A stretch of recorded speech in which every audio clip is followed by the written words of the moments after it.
Okay, good morning everybody. My name's Leah Armstrong. I'm the Managing Director for First Australians Capital. Welcome to First Australians Capital webinar, Bold Action for Investing in Racial Equity. As is customary, I'd like to start by acknowledging country, acknowledging our connections to the various lands that we are all appearing on this Zoom call today, and to the connections to our communities that sustain our well-being. I pay my respects to the traditional custodians and elders past and present for their wisdom, and to other Aboriginal and Torres Strait Islander people for your resilience and compassion.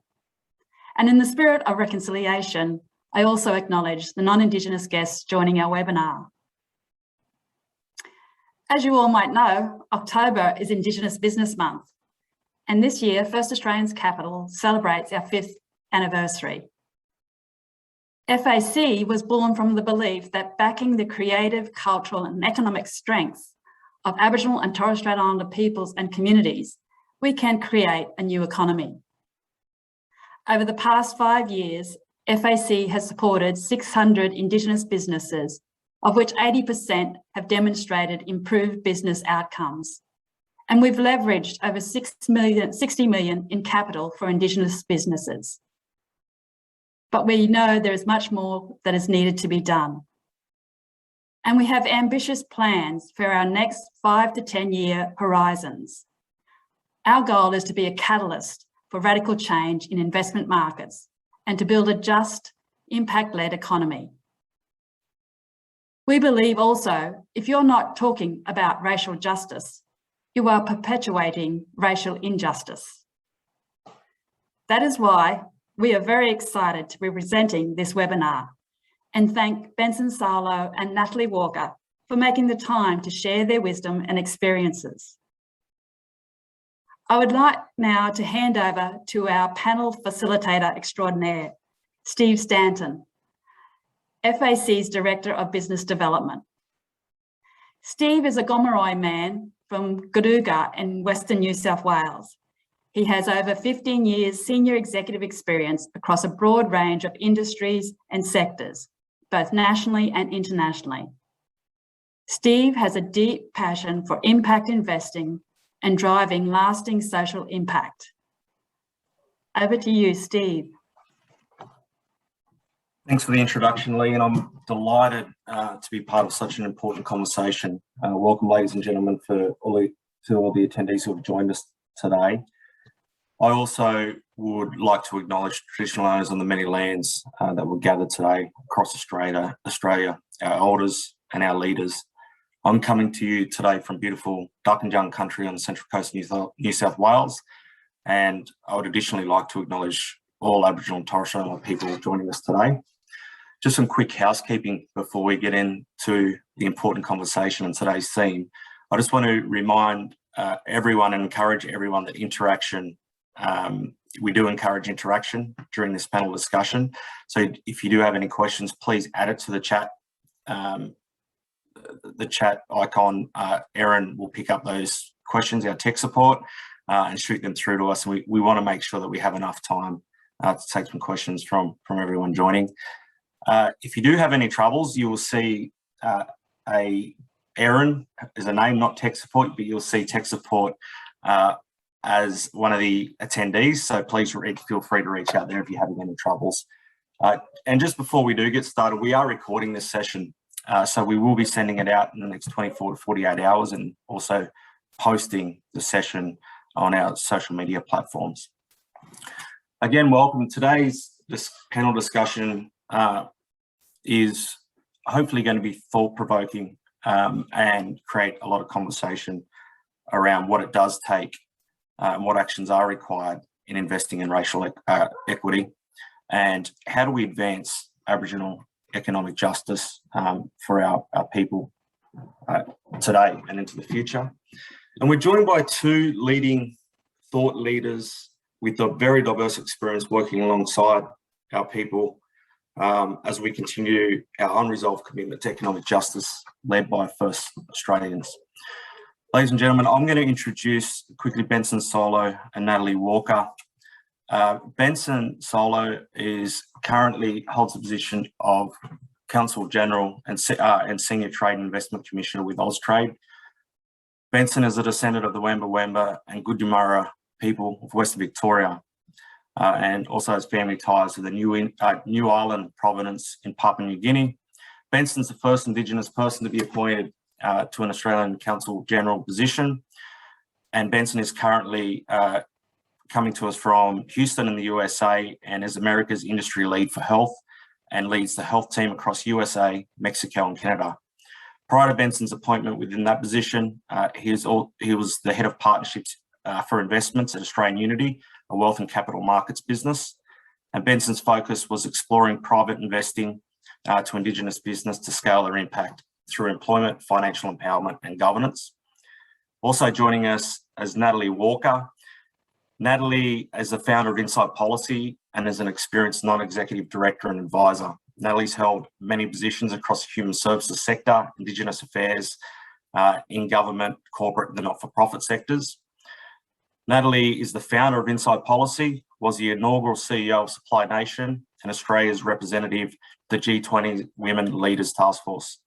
Natalie is an experienced non-executive director with current directorships within not-for-profit organisations that include the Paul Ramsay Foundation. Is deputy chair at Good Start Early Learning and is a director of Life Without Barriers. So welcome to you both. Thank you for joining us for such an important conversation today. Today's discussion is titled Bold Action for Investing in Racial Equity. And we put the question out today, attendees, into the panel, this very question. And as I said, we engage questions through the panel discussion to come through. We acknowledge that there's been a lack of participation from First Nations people's development of in the Australian economy. And the result is the marginalisation of Indigenous people from a wealth creation and economic development point of view. Access to capital is routinely identified as a major inhibitor, and it's widely acknowledged that mainstream finance and business support services do not reach Indigenous businesses, and a specific response is needed. I want to go to Benson first, and Benson, here's my first question. In your view, what are the one or two key reasons why economic development opportunities not been included for Indigenous people? And what do we think is required to advance economic justice for First Australians? I think there's the challenge of out of sight, out of mind. So you have to remember, Aboriginal and Torres Strait Islanders make up 3% of the Australian population. And so when we think about, when people think about Indigenous people, often still today, still prevalent is that view that Indigenous people are in the outback, whatever the outback really actually means. And so that out of sight, out of mind. So when we're thinking about investing into regional communities, when we're thinking about investing into into urban cities and creating precincts, Indigenous people are out of sight and they're out of mind. Even though Aboriginal and Torres Strait Islanders have an increasingly urbanized population that while still a minority, are still living and existing on our traditional lands, which are right across Australia, and under the very concrete jungles that we live and work in across Sydney, Melbourne, Brisbane, right across.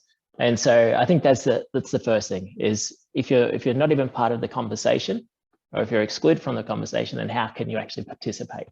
And that's one element of why Indigenous people are left out of the economic development conversation. The other side as well is linked, but slightly separate, is put into the too hard basket or in the charity basket. And so there's a lack of belief, I use that word, belief in actually the economic potential of Indigenous people. And so why invest in someone, or why invest into our peoples when you've always only viewed our people as charity cases, because you don't get returns from charities, So I think there is this pervasive belief that why include Indigenous people in economic development because the development piece is not there, but the economic drain is there. And unfortunately, I think those are the two reasons: out of sight, out of mind, and then not being seen as an economic driver for the broader Australian economy. Yeah, great. Thanks, Benson. Nat, Benson made an interesting point there about, when we're not included in the conversations, it's very hard to have any influence on the direction of the conversations. In your view, what are the key things that, broadly we need to achieve in the business space, to better include Aboriginal and Torres Strait Islander people in the conversation, but also how do we overcome those barriers as leaders for Aboriginal people and non-Aboriginal people who might be joining us today? Yes, good questions. Thanks, Steve. And, thinking about what Benson had just reflected, I think,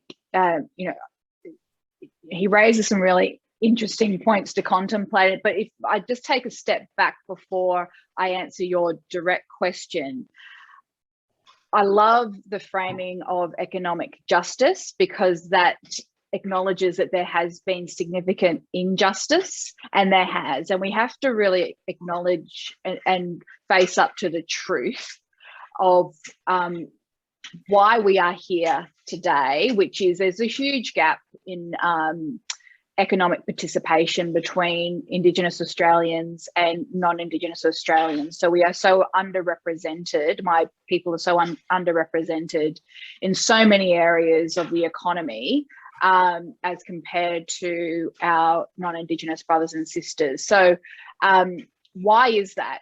Because we were excluded from the get-go. And that exclusion reflects from the economy, it reflects our exclusion from all areas of life and society. So, we've got a history of being excluded, but then when we were included, there were terms on which we were included. There were certain parts of life where we could and couldn't participate, and that was dictated to us. And then when we were told we could participate, and it was open to everything, we didn't have anything to start our participation with. There was no intergenerational wealth. We didn't, when we were told we could participate in certain areas, we weren't paid fair wages. So we didn't have superannuation. We didn't have savings. Our, grandfathers, grandmothers couldn't pass down wealth to their children, to their grandchildren. We didn't have houses. We didn't, there is just so much underpinning the economic injustice that we're trying to resolve today. So I just want to sort of make sure we understand that history, because what that does is it starts to bust a few myths around why we might not be participating in the economy, i.e. that we aren't entrepreneurial, that we are lazy, that, we never had the wealth to begin with because we were excluded. So we have to resolve that injustice, and it's an equity argument as opposed to an equality argument. We have to talk about equity before we can talk about equality. We have to talk about leveling the playing field before we can talk about, well, you've all got access to the same opportunity. Yeah, well, that might be the case, but we're starting from a much lower base. So that's why, I guess, if I fast forward to today, and I draw, and your question, Steve, I draw on my experience from Supply Nation. I mean, that was, and working with Leah at that time, as well as other Indigenous business leaders such as Michael McLeod, Neil Wilmot, Lani Blanco Francis. That was really our job at that time, was to make sure we had the seat at the table, and that actually the table was ours. That it was about opening up a national conversation about Indigenous business needs to be part of the supply chains of the largest buying organisations in the country, and by the way, in the world. So we can do it. We will. If you build it, they will come. So we already have Indigenous businesses. We know who they are. If the demand is created, more will come. So, that was, that's the importance of Indigenous businesses and people being at the decision-making table, being the advocates and leading the efforts, is that we know our communities best, we know what our strengths are, and we know what we need, but also we know what barriers need to be overcome in order to be able to create success. And also we know what our aspiration is, and we're, despite all the barriers that we face in trying to achieve that aspiration, it's our aspiration and we're, pursuing it. So that's why we need to be at the table, but also we're not asking for permission to be at the table. We're there, we'll create it. We'll find a way through, over, under, around, whatever barrier is put up in front of us to make sure we are the deciders of our participation in the economy. Thanks, Nat. You raise an interesting point around the perception of Indigenous entrepreneurship, particularly, and I think some of the stigmas that come along with that we are, that we aren't wanting to be involved in that marketplace. And one of the things that have stood out for me, being with FAC now for a little while, is that we've supported, just in the last 12 months, over 600 businesses led, owned and led by Aboriginal, Torres and Islander people nationally across around about 13 different industries. So it just shows the breadth of interest and skill set and drive for Indigenous business owners and entrepreneurs willing to engage and start a business, despite so many continual barriers to accessing things like capital. And we at FAC have, focused on working with Indigenous business and owners and entrepreneurs and understanding the creation of real impact and what that creates, not only for the entrepreneur themselves, but the community. And as Aboriginal, Torres and Islander people, our responsibility to community and country. And we're working with accelerating, that growth as part of our 10-year strategy. And at FAC, we would like to see it, at least parity to our population. And that means playing an active role in tripling the size of, Indigenous business ownership over the next 10 years. Benson, where do you see these opportunities lying for Aboriginal and Torres Strait Islander people in Australia? And I know that you might have some examples as well with your work internationally that we might be able to relate to. And, what is it going to take, from investors and other key partners along this journey for Indigenous wealth creation and business ownership? Yeah, that's a great question. And I think, if I could kind of take a step back and really acknowledge the work that that Supply Nation has done. And I think what I have seen significantly shift, and this has been a large part due to Supply Nation being able to be the largest directory of Indigenous businesses, is that they actually are addressing two key things. One is coming from large corporates and non-Indigenous businesses and individuals with a question mark around what are their Indigenous businesses. And you only have to look at the wonderful directory to know that there absolutely are across a variety of sectors. I think you mentioned 13 sectors being represented by Indigenous people, Indigenous businesses. And then the second question is, well, can I rely on them? And are they quality? Can they deliver what I need them to deliver? And since the beginning of Supply Nation, and also in other forms of the business chambers at the state level, and the Indigenous economic development offices, also at a more local level, they've really shown or built strong cases that yes, Indigenous businesses, one, exist, so answering the first question, and two, can deliver the quality on time to meet your needs as a business. And I think that's the greatest. I think it's one of the greatest achievements that has come out of Supply Nation, and it's not something that's going to be measured or really reported, but it's actually a huge mindset shift on what is possible when you partner and work with Indigenous people. I think drawing on, I guess, what the kind of the opportunities that we are seeing at the moment. So we've actually, in 2019, the Indigenous economy in Australia was actually equated to $4.3 billion, which is amazing. And I think that was one of the first time it was really quantified. In the past, it's really been looked at, as I was saying before, as more of a a sinkhole for government spend or government money. And what we've been able to do is flip that narrative and say, oh, actually, Indigenous people are contributing and are an economic powerhouse in our own nation. And to your point as well, Steve, was around that Indigenous businesses are more likely to employ Indigenous people. So there's already the multiplier effect, and they're also more likely to reinvest back into the community. So in my mind, when you do an equation, I think there is a really clear solution around the importance of investing into Indigenous businesses to grow their scale and also to grow their impact. When I think about, well, what is going to be game changing, what does the next kind of horizon look like? We have an emerging and establishing Indigenous business sector, but what is the next step? And we are seeing a lot of it domestically in Australia, Indigenous to Indigenous business. And obviously, Indigenous to large corporates and getting into government contracts through the IPP, as well as Raise the Bar initiative from the Business Council of Australia.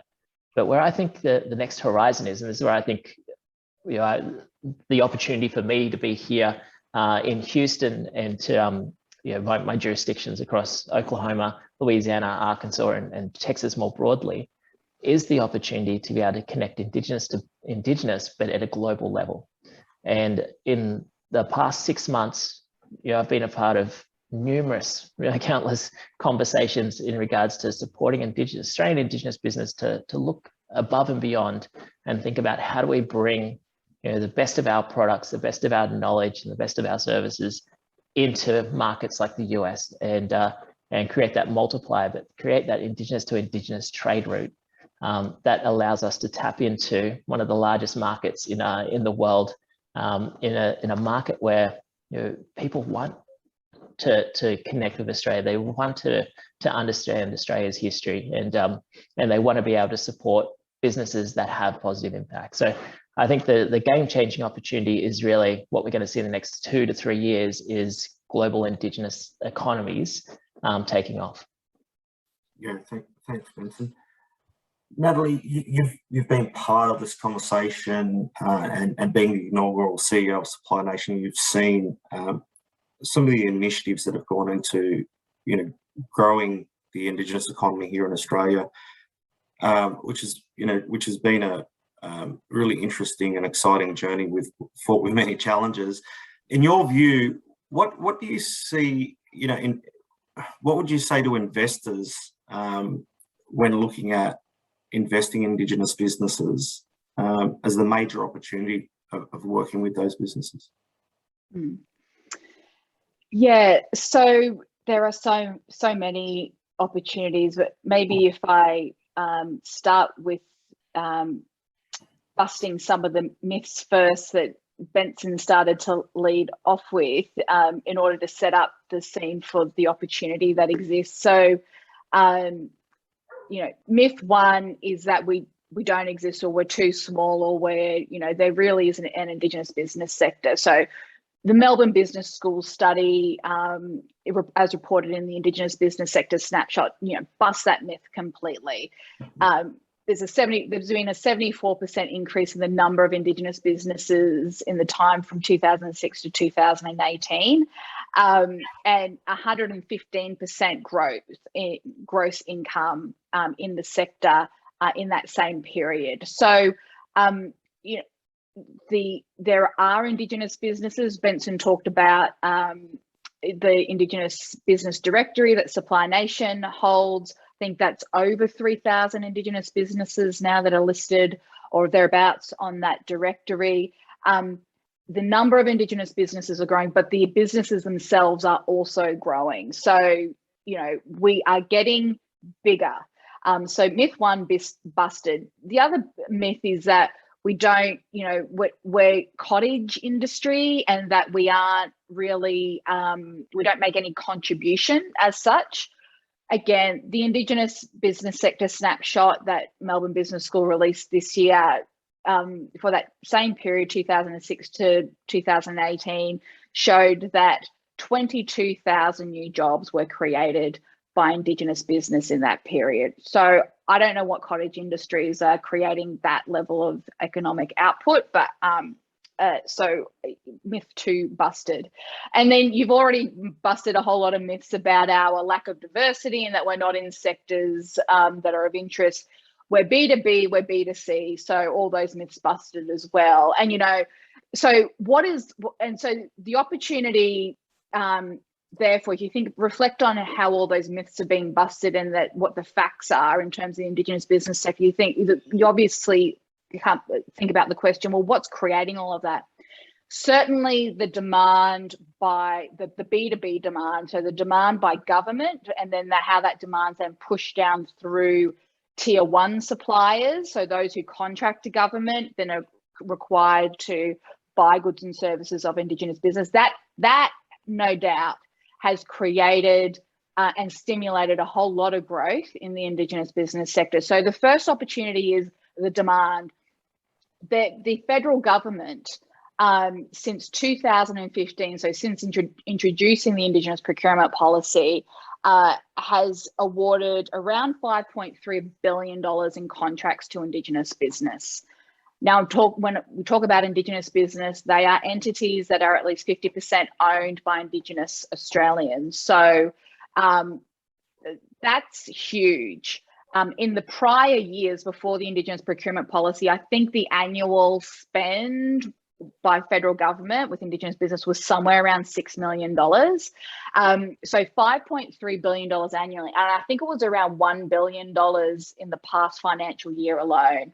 So the demand is there. That's the first opportunity. There's demand in the corporate and in particular the government sector. And you look at where the sectors where the demand is, there is growing demand in those non-traditional sort of sectors that you would think, and also you think about, for example, the Defence Program 4.0, advanced manufacturing, technology.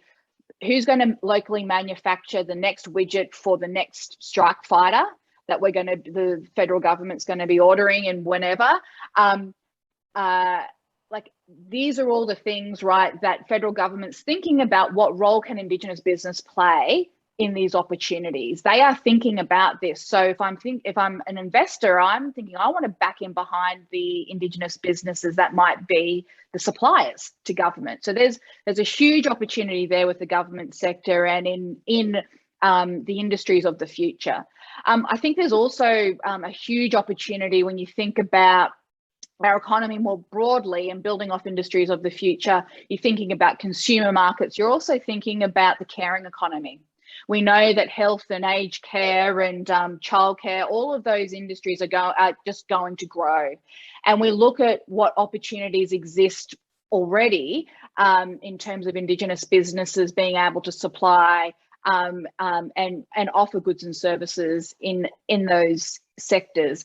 And, we already have highly efficacious, high performing, much more effective models of care for our elders in aged care and health, and our people in health that were looked to by the Aged Care Royal Commission, for example, as analogues of success that could be applied to the mainstream. This is how you should care for our ageing population. Aboriginal and Torres Strait Islander people are doing it really well in community and have been doing it well for a very long time. And there's lots that we can learn as an industry from that. Same for Aboriginal community controlled health services and community-based care and health service provision. So I think that we are already doing things in our community, and we're also already delivering models that are highly effective, that can serve the industry, the growing industries of the future. And more broadly, I think the third opportunity is that there's so much strength that comes from the adversity that we have experienced. So, and that needs to be seen as an advantage. We see it as an advantage. I think others need to, and investors need to see that as an advantage as well. So for example, by that I mean, we know how to solve problems that stem from us being excluded from participation. So we know how to make money when we've been actively excluded from the economy. We know how to care for our mob when we haven't been able to access the local hospital. We know how to educate our kids when we haven't been able to access supportive and culturally safe education. So, you know, we've come up with solutions because based off our experience of being excluded, and I don't think that's well understood. And I think, you know, that is that's really fertile ground for opportunity. So I'll leave it there, but I think, you know, industries of the future, the demand that's been created in the B2B environment, but also turning our adversity into strengths and the problems that we're solving as a result.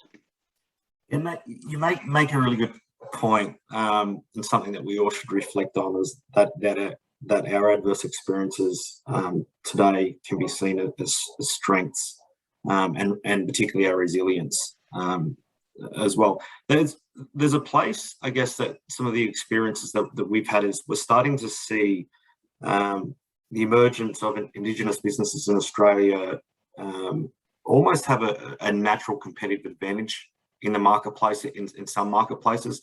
You mentioned the care industry. I think, you know, inherently our ability to look after each other in you know, in what people would say are culturally appropriate, but it's an inherent thing that we do. It's our priority to look after our own mob and our people, and it's a responsibility we have. Are there other industries within Australia and even in the global context that you think we do have that natural competitive advantage? Oh, totally.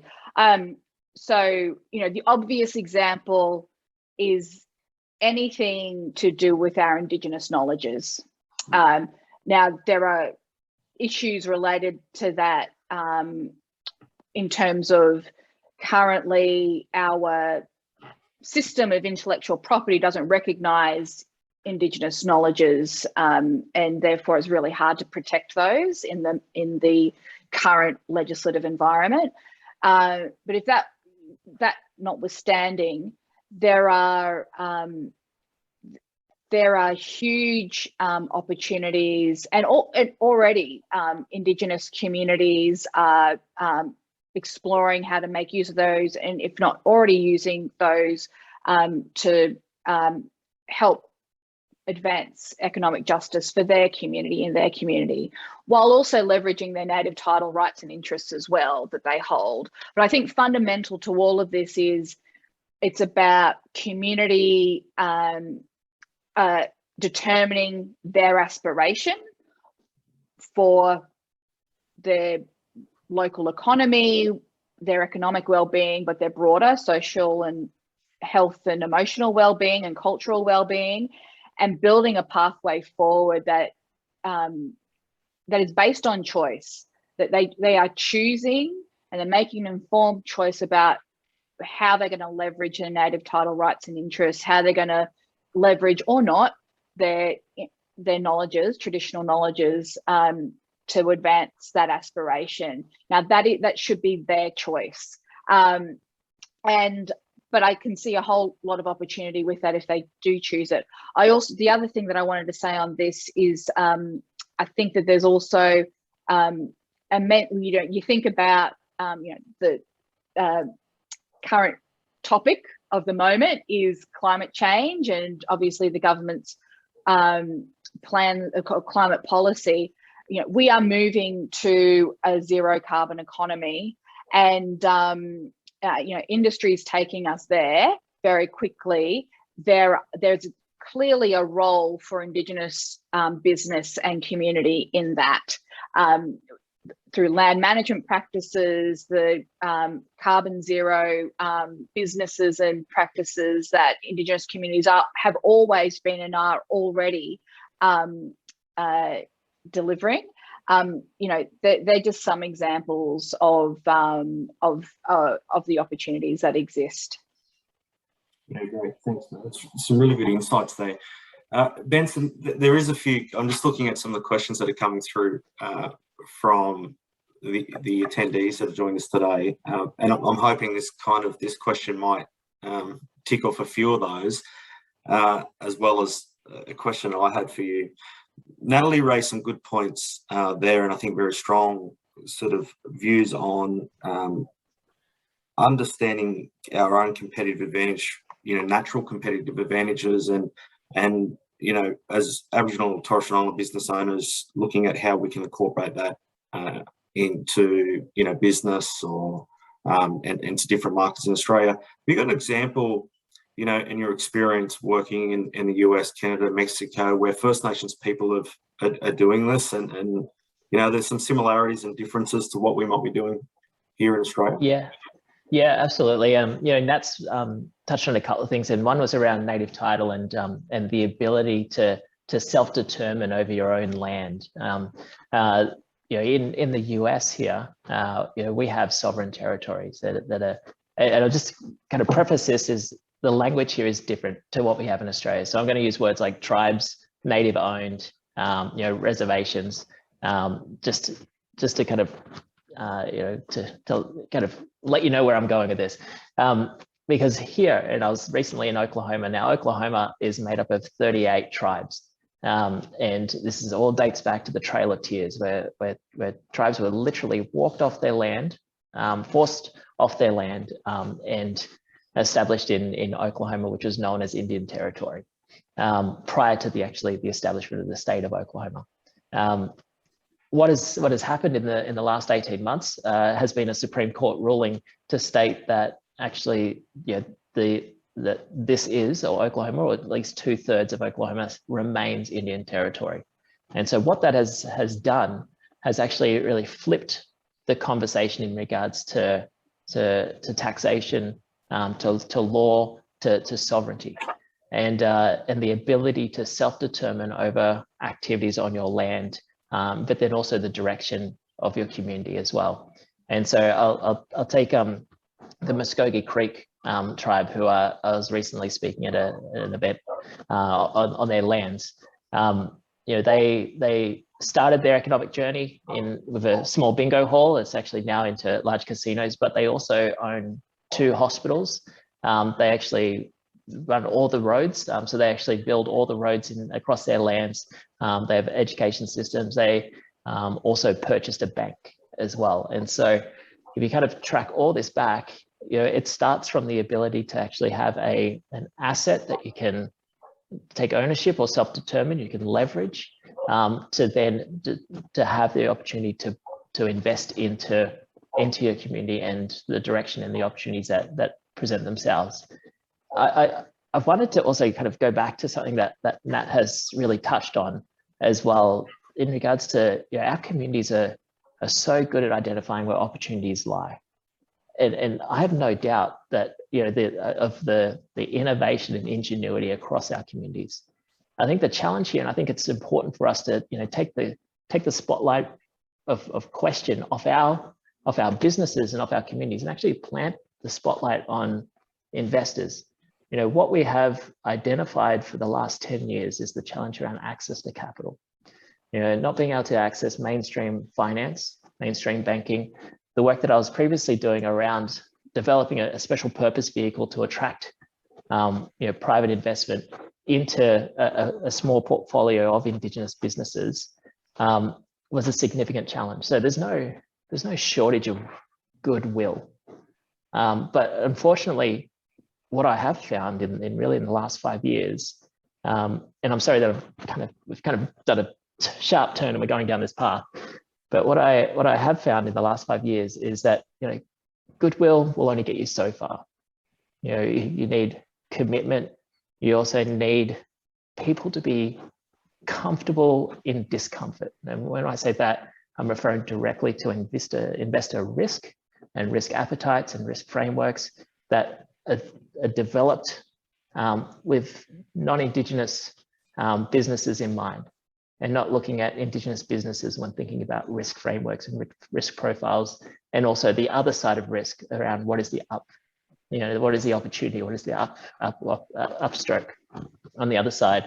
And so I think there is a huge challenge here, and we can't not have this conversation with the with the participants that are on without actually saying we need to also not only hold our communities and our businesses accountable to a certain extent around participation and engagement, but we also need to hold our friends, our allies, our broader community accountable to the future of our communities and the future of Australia.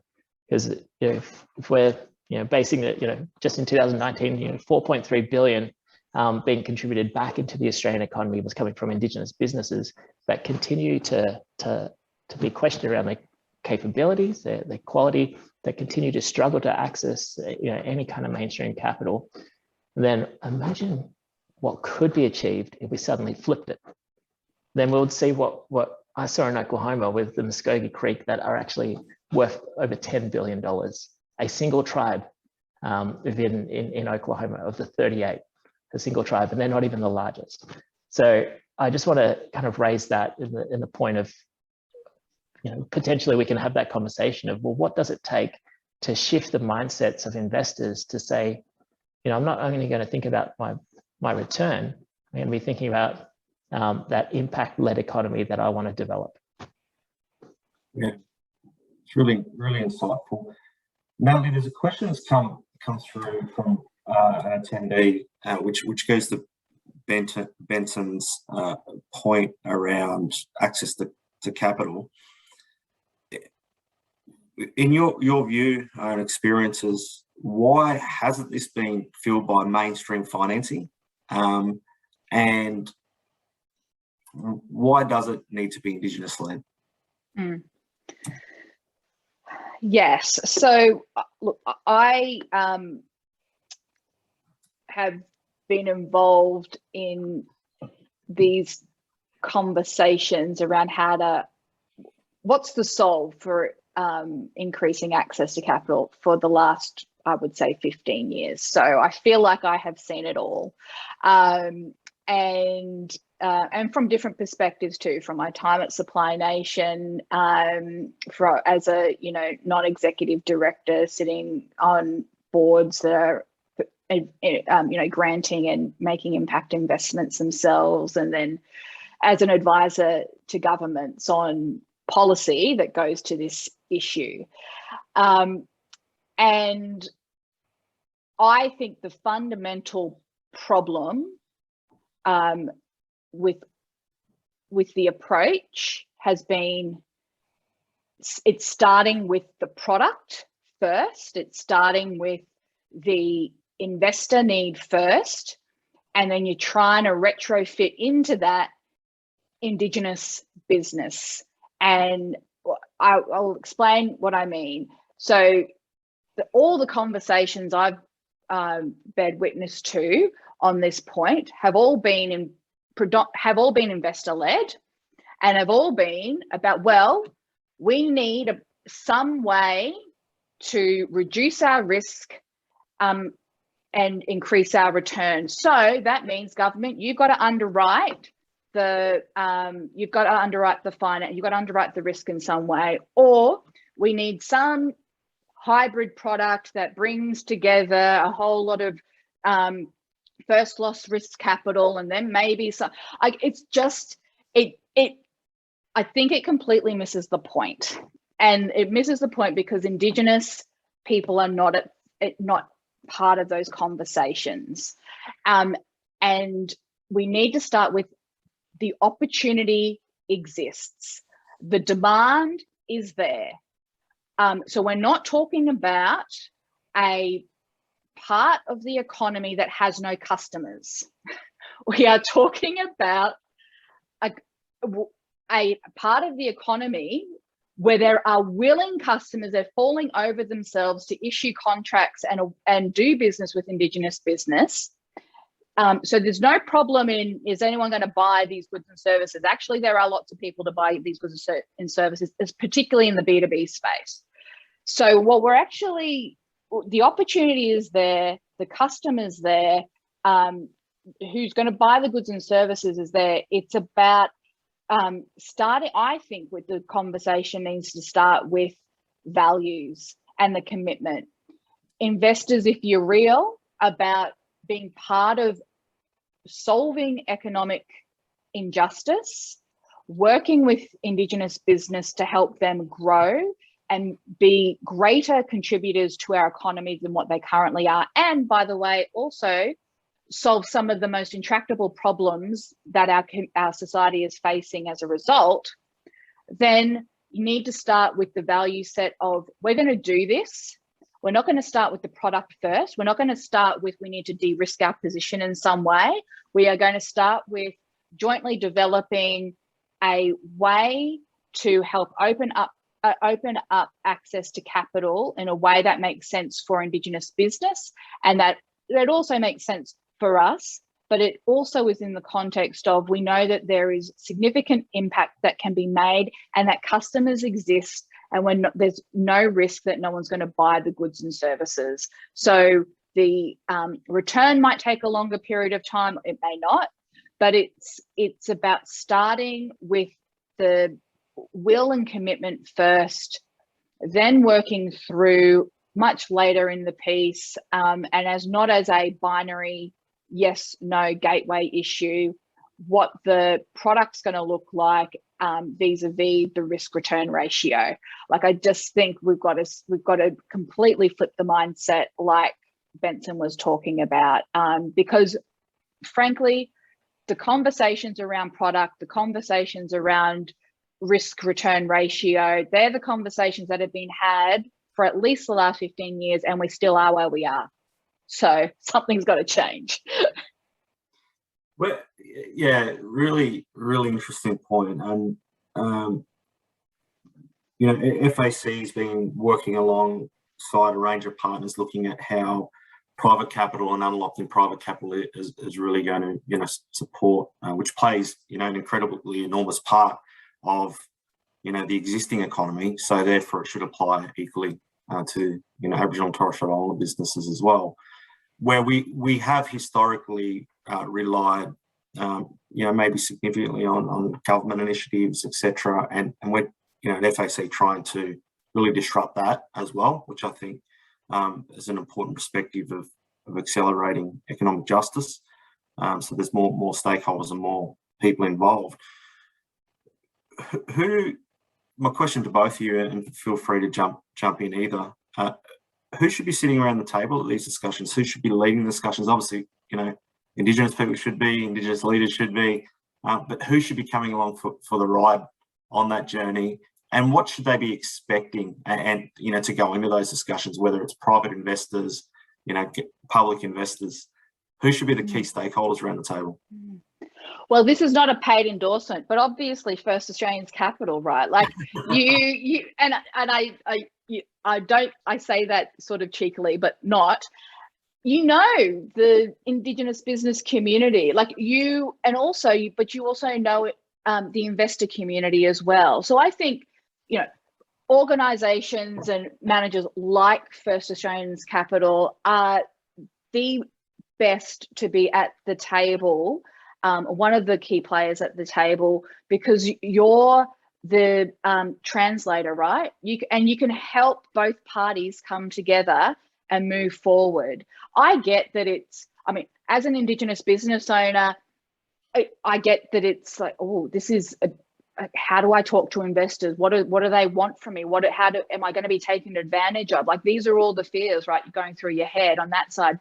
And same for as an investor, it's like, oh, am I going to lose my money? Is this really the best investment I can make of the universe of investments? Is this how do I do this? How do I do this in the right way as well, and in a culturally appropriate way as well?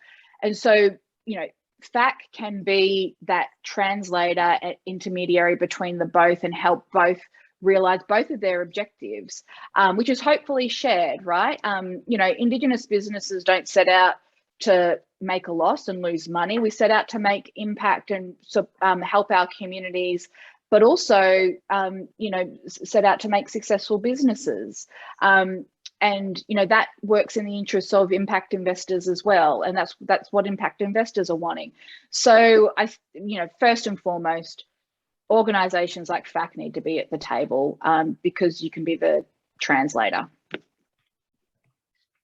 Spot on. I'll also add that, yeah, there's a term that I like referring to. It's called the disciplined nonconformist. It's the type of people that I want around these tables and having these conversations. The people that are willing to work within systems to change systems. So working within large organizations to shift the way they think about engaging Indigenous businesses, working in governments, thinking about how we you know, support Indigenous people to better participate and be engaged. And you know, the people that I don't want around tables, and the people that I've seen around tables are people that like a seat. They like a seat, they like the spread on the table, but they're not willing to really do anything. They're not willing to kind of, you know, put any skin in the game. They're willing to you know, sit there and nod their heads and kind of go, oh yeah, no, we're you know, we're here. It shows that we're, you know, we're supportive and we're doing our part. You know, I think the type of people we want, you know, there's disciplined nonconformists that are willing to step into the unknown. You know, step out with the knowledge of values and principles and impact, that are courageous, that are willing to stand beside Indigenous people as we equally move into, you know, into the next phase of what the Indigenous economic development, you know, conversation can be, with Indigenous people leading that conversation. So, you know, Matt and, you know, Leah and Shane and, you know, Steve, you know, we've all been a part of these conversations for so long, and we've seen the people that are willing to just jump on the bus and just ride. You know, we want to see people that are willing to, you know, one, give up their seat for someone else who's willing to actually be a meaningful participant, or two, actually get moving with us, because there's no time for bystanders no more. I think, you know, in 2021, you know, after the 18 months that we've all had, there's no time for bystanders. Like, we let another 2 years go. There's another generation gone. There's you know, our old people getting older. Our communities, you know, need to be empowered. And so, yeah. Sorry. It frustrates me that I feel like we've been saying this for so long, and it's like, all right, we just need to get moving, and we need the right people with us as we're moving. And also, I 100% what Benson's saying. The other thing is, we will seize the opportunity. It might take us a little bit longer if we don't have our investor allies with us, but we will seize it. We already have. It's just a difference between the investors being with us or not. You know, one rule of investment is you want to, you know, buy at the bottom and sell at the top. Like, let's just be here with us as we're going up the curve. We are probably, you know, we're probably a quarter way up the curve at the moment. Get in now. If we look at what's happened in other countries as minority businesses have grown, and that those sectors have grown in other countries, those mature minority-owned businesses have become the investors in their own community, in the minority business sector. So we will end up becoming the investors who are competing with non-Indigenous investors to invest in Indigenous business. But because we're born of it, because we've grown our businesses, we know what it's like, we know the struggles. I think we'll have a stronger appreciation and ability to be allies with those fledgling Indigenous businesses. So stand with us now, come with us on the journey now as we're going up the curve. Absolutely. Really important point. Look, I could really engage in this conversation all day, and I wish we had all day to do it, because I think it's really insightful, and I've learned so much as well. I just maybe 20 or 30 seconds each. The reason that FAC exists is support Indigenous business, and we're starting to see significant demand and support provisions and advice coming through as we do, move along our journey as well, which has been fantastic. What's your advice to Indigenous businesses looking, either existing businesses or our mob wanting to start businesses? What would be one or two pieces of advice that you'd have for them? On that, I'll let you go. Do it and back yourself. And I know that might sound a bit Oprah Winfrey, but it is so simple but hard to do, because it comes off the back of being told that we aren't good enough, that we are less than, and that our ideas aren't worth it. And, whether it's on an individual level as a human being, or whether it's as an entrepreneur or business owner trying to get up your business idea and make that successful, in various different forms, we are told that it's just not good enough. You are good enough. Your idea is good enough. Sure, you need to shift and change and improve things. Everyone does, but don't lose sight of the core fact that you are enough and it is enough, and just keep putting one foot in front of the other, and make sure that you've got allies around you, like other Indigenous business owners, who can be that source of strength and support when you experience the tough stuff and the knockdowns, because we all do. You need to really have your network of friends and trusted folk around you, your allies, to help sort of weather those. Benson, final on that? No, look, there's nothing I could add to that. That's some powerful words. One would simply just detract from the powerful message that Nat just drove home. Matt, I think that was perfect closing for our conversation today. As I said, I'd love for this conversation to go all day if we all had the time. But one thing I will say, the importance of this discussion needs to continue to roll.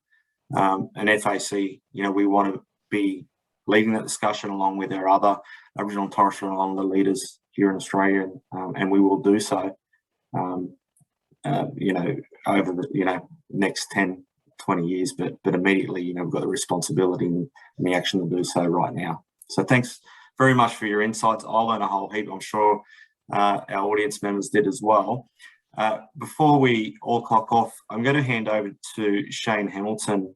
So Natalie and Benson, sorry, thank you very much for spending some time with us today, and we look forward to continuing the discussion with you both as well. I want to hand over to Shane Hamilton now, our co-chair of FAC, for some closing remarks. Over to you, Shane. Yeah, thanks, Steve. Look, great conversation. It's one that, as Aboriginal and Torres Strait Islander people, it consumes most of our time, whether it's, when we're at work, the panel, and I know at FAC it consumes a lot of our thinking about how we have that breakthrough. I know my own mob, my own family, it's a regular conversation around the dinner table, similar to what we've had today. So, I think the important point is, all over Australia, we've got Aboriginal and Torres Strait Islander people and communities that are actually taking charge of their own lives. We've got more resources, we're better educated, we've got technological advancements, we have a depth and diversity of experience with which to enrich, national life and identity. And so, all these things offer hope, but also the fact that Australians are now more informed about our cultures and our achievements, better informed of the injustice that has been done, and better informed of our dreams and aspirations that any generation, or more informed than any other generation before. So I think, all of the Indigenous leadership are really future focused. It's in our own way, we believe deeply that we all want to move in the same direction, one that's towards a better future, for our children and our grandchildren. So, The problem exists if we choose as a nation to continue with the view that Aboriginal and Torres Strait Islander people have deficits, that we are disadvantaged, then we won't get the necessary reform to occur. And this is because, you know, these kinds of views have already been responded to in very public political policy and programmatic ways. So, you know, not only can we help build the nation, we can also contribute to wealth and prosperity that Australia prides itself on, creating employment, using national and international partners, harnessing the opportunities and creating, you know, the capacity of many others in Australia and around the world. You know, conversations I've had, you know, my cousin was saying to me the other month, he said, having the similar conversation like this, you know, can we do it? And he said to me, well, of course we can. You know, we haven't had 8 Australians of the year for no reason, which I thought was, you know, an interesting thing to say. And he's probably right. But, you know, we need to shift the power dynamics to ensure that Aboriginal and Torres Strait Islander people are the decision makers when it comes to growing business and accessing capital. So the genuine impact really comes from allowing those with the knowledge, the connections and the lived experience to tell their story and guide the transformation. And this is how systems improve and how they become more equitable for all participants, and we create social change that benefits everyone. So yeah, look, again, just a great discussion. I think you're right, Steve. We could go on all day and talk about this. And as I said at the beginning, it consumes a lot of our thinking. So, and thanks everyone for joining us today. Yeah, I'll hand back to you, Steve. Thanks, Shane. Well, I think that wraps up our webinar. Again, thank you to Benson and Natalie for your time today. Really insightful. Thank you to everyone who attended with some fantastic questions. As I mentioned earlier, at the start of the webinar, we'll be posting this webinar in the next 24 to 48 hours. And please feel free to head over to FAC's website if you've got any other burning questions, and reach out to us, because we'd be really happy to support as well. So thank you very much. Have a great day. Chat again soon.